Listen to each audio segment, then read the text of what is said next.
Hi guys, ఈ weekend special boiled egg లేదా కోడిగుడ్డు పులుసు పక్క మన సౌత్ ఇండియన్ స్టైల్ స్పైసీగా కారంగా పుల్లగా ఉంటుంది. పదండి చూద్దాము. వావ్, ఎంత టేస్టీగా సూపర్ రిచ్గా ఉందంటే మన గుడ్డు పులుసు రెడీ. ఇక సుర్రు మన పులుసు తాగుతూ ఎగ్ ఎంజాయ్ చేస్తూ బాయిల్డ్ ఎగ్ తినేసి ఫుల్ ఎనర్జీ ఫుల్ జోష్తో ఆఫీస్కి పరుగు. నేను మాత్రమే తిని ఎంజాయ్ చేస్తాను. మీరు కూడా డెఫినెట్గా ట్రై చేయండి. ఎలాగుండో నాకు కామెంట్స్లో చెప్పండి. Please do like, share and subscribe the channel. ఇక ఇంగ్రీడియంట్స్ చూసుకున్నట్టయితే దీంట్లో చాలా important chopped onion, chopped tomato, సన్నగా తురిమి పెట్టుకున్న ఉల్లిపాయ, టమాటా, కొత్తిమీర, కరివేపాకు, పచ్చిమిర్చి తీసుకోవాలి. ఇక ఒక మందంగా ఉన్న కడాయిలో నూనె పోసేసి దాంట్లో చిటికేడు మెంతులు, ఆ తర్వాత 1 టీ స్పూన్ ఆవాలు, 1 టీ స్పూన్ జీలకర్ర వేసేసి అవి కాస్త బ్రౌన్ అయ్యేంత వరకు ఆగుదాము. ఇప్పుడు సన్నగా చాప్ చేసి పెట్టుకున్న ఉల్లిపాయ లేదా ఆనియన్ వేసేసి దీన్ని కాస్త కొద్దిసేపు ఒక 4-5 నిమిషాలు వేయించుకుందాము, కొద్దిగా బ్రౌన్ అయ్యేంత వరకు. అయితే కొంచెం వేయించిన తర్వాత మూత పెట్టి ఒక 3-4 మినిట్స్ వేగిన తర్వాత జింజర్ గార్లిక్ పేస్ట్ లేదా అల్లం వెల్లుల్లి ముద్ద 1 టీ స్పూన్ నిండా వేస్తున్నాను. నేను 4 పెద్ద ఉల్లిపాయలు తీసుకున్నాను. నేను కొంచెం క్వాంటిటీ ఎక్కువనే చేస్తున్నాను. జింజర్ గార్లిక్ పేస్ట్ అయితే నేను హోమ్ మేడ్ మాత్రమే వాడతానండి. ఇప్పుడు సన్నగా తురిమేసి పెట్టుకున్న టమాటాలు, కరివేపాకు, ఇంకా పచ్చిమిర్చి, నిలువుగా చీల్చేసి పెట్టుకున్న పచ్చిమిర్చి కూడా వేసేసి పచ్చిమిర్చి, కరివేపాకు టమాటాతో పాటే వేయండి. అప్పుడే దాంట్లో మంచి పులుసులో రుచి చక్కగా వస్తుంది.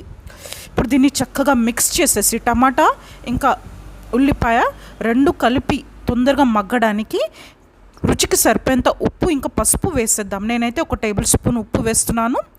ఇంకా పసుపు 1 టీ స్పూన్ పసుపు వేస్తున్నాను. 2 చక్కగా మిక్స్ చేసేసి దీన్ని చిన్న మంట లేదా మీడియం ఫ్లేమ్లో పెట్టండి, మాడకుండా చూసుకోండి. లిడ్ పెట్టేసి దీన్ని మగ్గడానికి కొద్దిసేపు వదిలేద్దాము, ఒక 5 నిమిషాలు వదిలేద్దాము.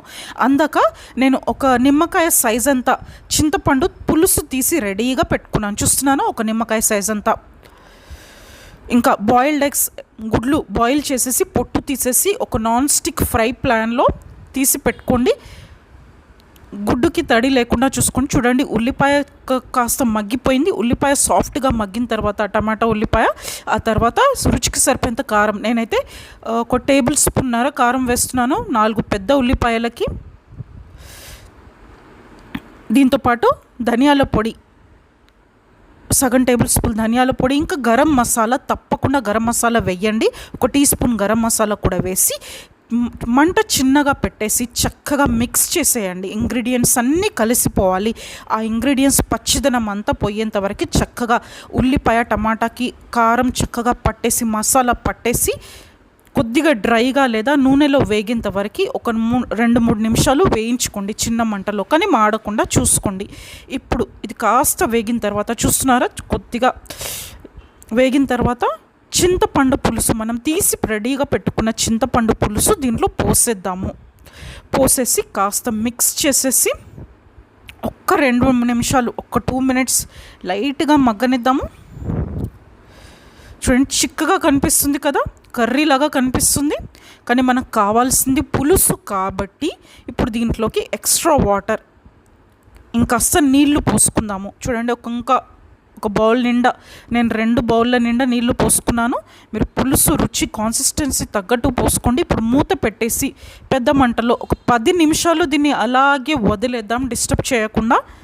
అందాక బాయిల్డ్ ఎగ్స్ ఉడకబెట్టి పెట్టుకున్న గుడ్లు నాన్ స్టిక్ ఫ్రై ప్యాన్లో తీసుకొని లేదా మందంగా ఉన్న ఒక కడాయిలో తీసుకొని దాంట్లో చిటికెడు ఉప్పు, చిటికెడు పసుపు, చిటికెడు కారం, చిటికెడు ధనియాల పొడి వేసుకుందాం. దానికంటే ముందు ఇలా ఘాట్లు పెట్టుకోండి. మీరు ఇష్టం ఉన్నట్టయితే ఘాట్లు పెట్టుకోండి.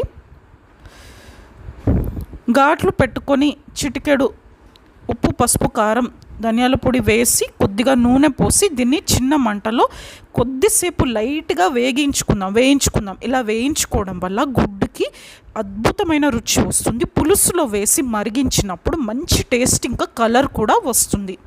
కానీ ఇది ఎక్కడ మాడకుండా చూసుకోవాలి, మాడనివ్వద్దు. జస్ట్ లైట్ బ్రౌన్ కలర్లోకి గుడ్లు మారిపోయిన తర్వాత స్టవ్ ఆర్పేసి దీన్ని దించేసుకుంటే సరిపోతుంది. చూడండి చక్కగా బ్రౌన్ కలర్లోకి, ఆరెంజ్ బ్రౌన్ కలర్లోకి మారిపోయాయి. మన పులుసు మరుగుతుంది, చూస్తున్నారా? ఒకవైపు ఎగ్స్ ఫ్రై చేసుకున్నాం, ఇంకోవైపు పులుసు మగ్గుతుంది. ఒక 10 నిమిషాలు అయ్యింది పులుసు మగ్గడం స్టార్ట్ అయ్యి. ఇప్పుడు దీంట్లో బాయిల్డ్ ఎగ్స్ వేసేద్దాం. లేదంటే మీరు చింతపండు పోసుకున్నాక వెంటనే వేసినా పర్వాలేదు. బాయిల్డ్ ఎగ్స్ వేసేసి ఈ పులుసులో మూత పెట్టేసి మీడియం మంటలో మూత పెట్టి 10 నుంచి 15 నిమిషాలు ఉడకడానికి మరగడానికి వదిలేద్దాం. ఒక 10 నిమిషాల తర్వాత చూసినట్టయితే వావ్, గుడ్లు కలర్ చేంజ్ అయిపోయింది.